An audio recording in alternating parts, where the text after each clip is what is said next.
can go kick. हमारे गाँव वासियों, आप लोग हमें जिताइए। हम आपके लिए बहुत सारा कार्य करेंगे।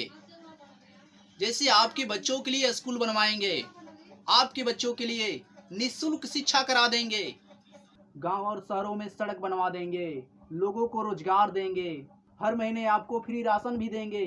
भर पेट खाइए, बस हमें जिताइए। आपके बच्चों को पोशाक, छात्रवृत्ति सब देंगे। आपके नज़दीकी क्षेत्रों में हॉस्पिटल बनवा देंगे ताकि कोई भी मरीज को शहर में जाना ना पड़े। सभी गरीब लोगों को आवास भी देंगे ताकि सभी लोगों का पक्का मकान हो। यही मेरा उद्देश्य है। हम अपने क्षेत्रवासियों के लिए नल जल की योजना भी बना रहे हैं ताकि आप लोगों को कल चलाने की समस्या ना हो। आप लोग केवल टूटी हिलाइए, पानी भरिए, पीजिए। ऐसा हम योजना लाएंगे। बस आप लोग हमें तो जिताइए। हम सभी गांव वासियों से ये वादा करते हैं कि हम जीतने के बाद बिजली यानी लाइन फ्री करा देंगे और हर घर में एक सरकारी नौकरी हम देंगे। हम आपसे ये वादा कर रहे हैं कि हम जीतने के बाद जितने भी हमारे शराबी भाई हैं उनके लिए हम दारू मुफ्त करा देंगे। यानी हर एक गांव में दारू बनेगा, दारू का एक ठेका होगा, आप जाइए पीजिए।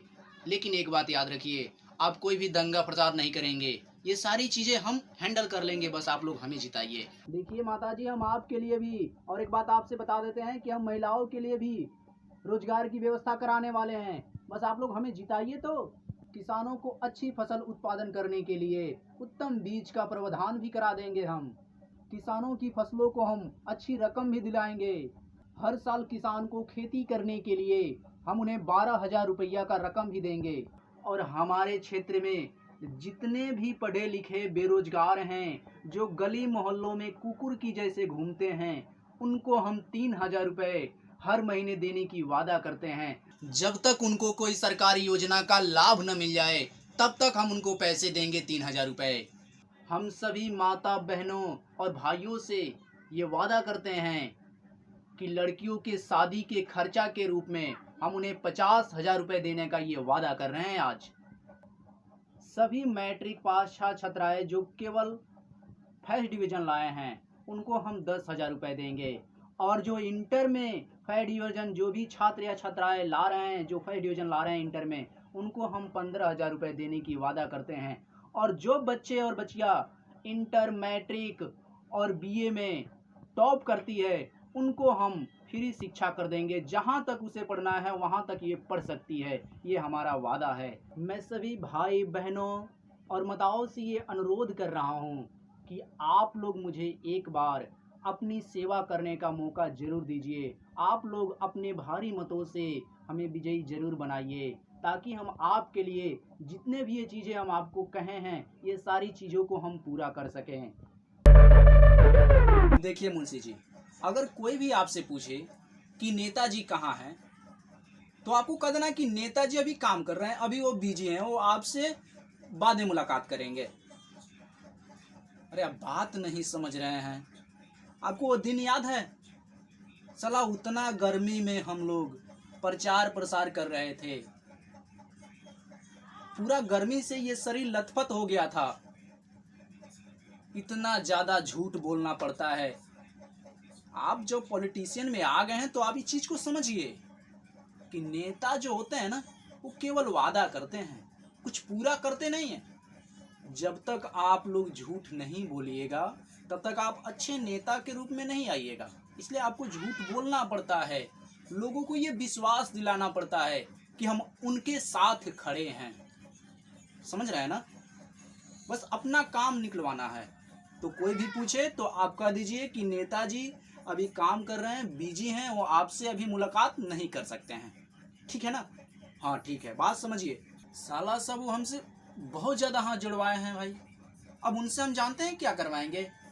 अब उनसे हम अपना पैर पकड़वाएंगे, कहते आएंगे नेताजी नेताजी ये काम कर दीजिए। अब मेरी बारी है, पहले उनकी बारी थी, अब मेरी बारी है। समझ रहे हैं बात को? और बात रही नेता के वादा का, तो नेता का वादा मतलब केवल वादा ही रहता है, वो कभी पूरा नहीं होता है। जब तक नेता वादा नहीं करेगा अपने जनता से तब तक लोग उस पर विश्वास कैसे करेंगे और उसे जिताएंगे कैसे? उस नेता को ये चीजें पता होती है कि हम इनसे कितना भर भर के झूठ बोले, भर भर की वादा करें कि वो मुझ पर विश्वास करें। और नेता क्या करता है? उसी विश्वास का फायदा उठाकर वो राज करता है। इसी को बोला जाता है राजनीतिक। समझ रहे हैं ना मुंशी जी? इसी को बोला जाता है। आप गेट पर खड़े रहिए, किसी को आने मत दीजिएगा। हाँ, देखिए, काबिल नेता वही बन पाता है जो जनता के सामने भर भर के झूठ और भर भर के वादे करते हैं। क्योंकि हर एक बेईमान नेता को ये पता होता है कि भाई जब तक हम झूठ नहीं बोलेंगे, इनसे ज्यादा वादाएं नहीं कराएंगे, तब तक हम जीतेंगे नहीं। और जब एक बार जीत जाएंगे तो भाई 5 साल के अंदर हम अपनी तिजोरियों को इतना भर लेंगे कि अगले आने वाली पीढ़ियां राज करती है। उसके बाद ये जनता को पता होता है कि भाई अब ये जीतने वाला नहीं है, और नेता को भी पता होता है कि भाई हम ऐसे काम ही कर रहे हैं कि अब हम नहीं जीतेंगे। तो इसलिए नेता सतर्क होकर 5 साल के अंदर ही अपने तिजोरियों को भरना शुरू कर देता है, और उसके बाद वो खुद ही हार जाएगा। उसके बाद उसे लड़ने की कोई जरूरत ही नहीं, क्योंकि जिस उद्देश्य से लेकर वो नेता बना था उस उद्देश्य से ये सफल हो गया। वो चीजें पूरी हो गई, इसकी तिजोरियां भर गई। अब ये राज करेगा अगले 4 साल, 5 साल, 20 साल, यानी आने वाली जो पीढ़ियां होती है वो आराम से खाएगी। इसी को बोला जाता है राजनीतिक। और राजनीतिक में आपको उतरना है तो आपको झूठ और वादा, ये दोनों चीजों को बैलेंस करना पड़ेगा। जनता को किस तरह से गुमराह करना है, ये चीजें आपको पता होनी चाहिए। अगर मुंशी जी आपको भी अगर नेता बनना है, चाहे आप अपने गांव के मुखिया बने और चाहे सरपंच बने, आपको ये चीजें करनी पड़ेगी, करनी पड़ती है, तभी लोग आपसे जुड़ेंगे। बाद में आपको बेईमान कहें, धोखेबाज कहें, ये सारी चीजें नॉर्मल है, इसमें कोई दिक्कत नहीं होती है। एक नेता के लिए लात खाना मतलब आशीर्वाद होता है।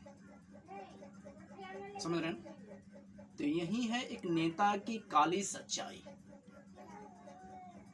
चलिए, अब हम फिर कल आपसे मुलाकात करेंगे। आज थोड़ा जा रहे हैं, संसद में थोड़ा सा काम है वहां पर। तो चलिए, आज मुखिया जी, आज का जो जनता सभा है इसे यहीं पर बंद करते हैं, ठीक है ना?